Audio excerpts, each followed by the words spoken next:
Joining us now in studio is Lizzette Martinez, an R. Kelly accuser and author of the book Jane Doe Number 9, How I Survived R. Kelly. Lizzette, we thank you so much for joining us. As we were just discussing, you were one of the first people to come forward. Why did you decide to share your story, and how difficult was that?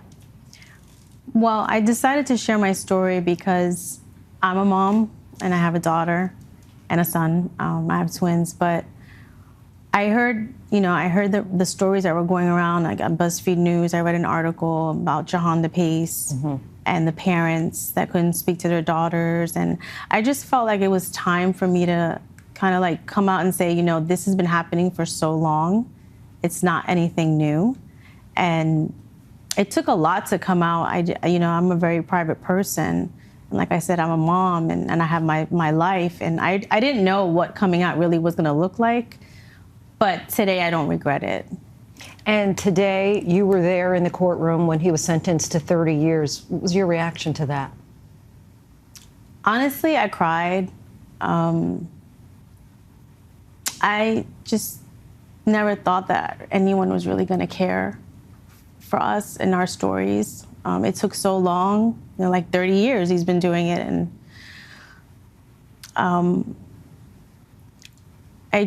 I just felt lighter, actually. I felt a lot lighter. Really? Like I was able to tell him exactly what he did to me, and to tell the judge, and to be heard and listened to, and I just felt like it's the right sentencing for him.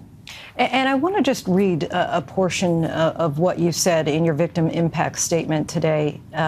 If I could go back in time and never step into that mall that day in January 1995, I would. Not a day goes by that I don't think about what happened to me. It doesn't go away. You just learn to live with the trauma. How did you learn to live with the trauma and continue to heal?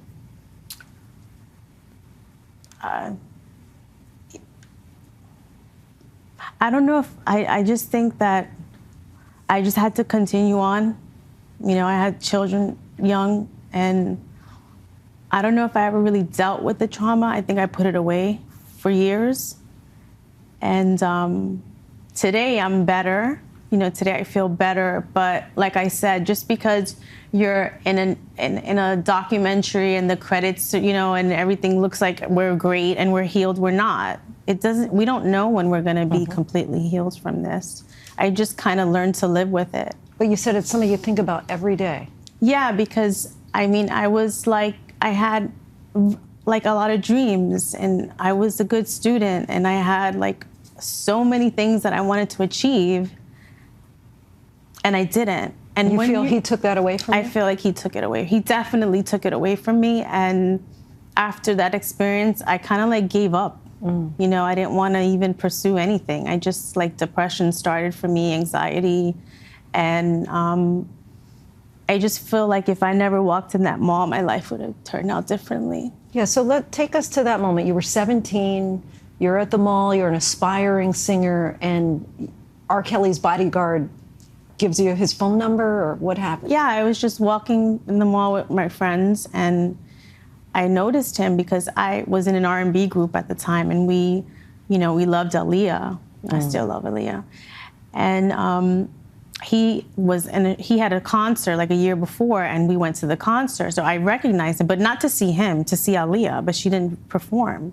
So I said to my friend, I think that's R. Kelly. And she said, why would he be at the mall?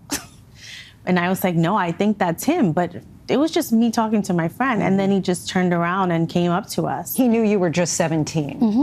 You told him? Yeah, I told him right away. It was my best friend and I at the time. Take us inside the courtroom today, because we're only able to see sketches, from the outside. You said that you felt heard. Did he make eye contact with you while you were reading your victim impact statement? What was his body language like? Was he listening? When I walked up, I was very nervous, and I asked that if Gloria Allred, my lawyer, could go up to the podium with me, and they allowed it, so I wasn't alone because I was really nervous. And no, his lawyer and him looked at us when we were walking up to the podium, but then then he was looking a little bit, but then he would put his head down, and as I was speaking, then he just he didn't look at all, which is fine by me. I just wanted him to hear what I had to say, and basically I told him at the end, you know, like, you ruined my life. Like, you've hurt a lot of people, and you need to sit with yourself and realize that. And I hope that you get help in jail. You know, these kinds of allegations have been happening, you know, for years. There have been trials before, but it wasn't really until the Surviving R. Kelly documentary that it seemed like people really took it seriously. You were obviously a part of that. Do you feel that that is what tipped the scale for justice? I definitely do, and I think that we're living in a different time. You know, Me Too is now, you know, it was around when Me Too started up, and when that documentary aired, it was, I think that it was just too much to ignore. You know, like, I feel like the industry knew about his behavior, and he was protected. He made a lot of money for a lot of very powerful people. I mean, it's the power of celebrity. I think he was protected for so many years. And let's just be honest. I mean, we're poor Black and brown women, young girls. Like, I don't think we really mattered. And I'm grateful to the documentary, because I don't think he would have been held accountable if we hadn't sat in that chair for those hours and shared what happened to us. A lot of people will say, well, why didn't they leave? They could have just left. And I'd like you to answer that. In addition, knowing your frame of mind at that time, what you would say to someone else who's currently in an abusive situation and not feeling empowered enough to leave. Well, I mean, when you're in a situation where someone's controlling you and molding you and alienating you from your family and friends, you only believe that person. I mean, that's what domestic violence is all about. You know, they alienate you. You don't even know yourself anymore. So I started to lose myself. I didn't even know who Lizzette was. You know, I just became like what Robert wanted me to become. And anyone in a situation, I just, you know, for me, the way I got out of it is like, I looked in the mirror and I didn't recognize myself and I didn't like myself anymore. And I knew that if I didn't get out, either he was gonna kill me or I was gonna kill myself. Like, it got that dark. So just, you know, what they're telling you is just, it's lies. It's all a lie. Lizzette Martinez, we thank you so much for talking with us and sharing your story more broadly as well. Thank you. Appreciate it. Thank you.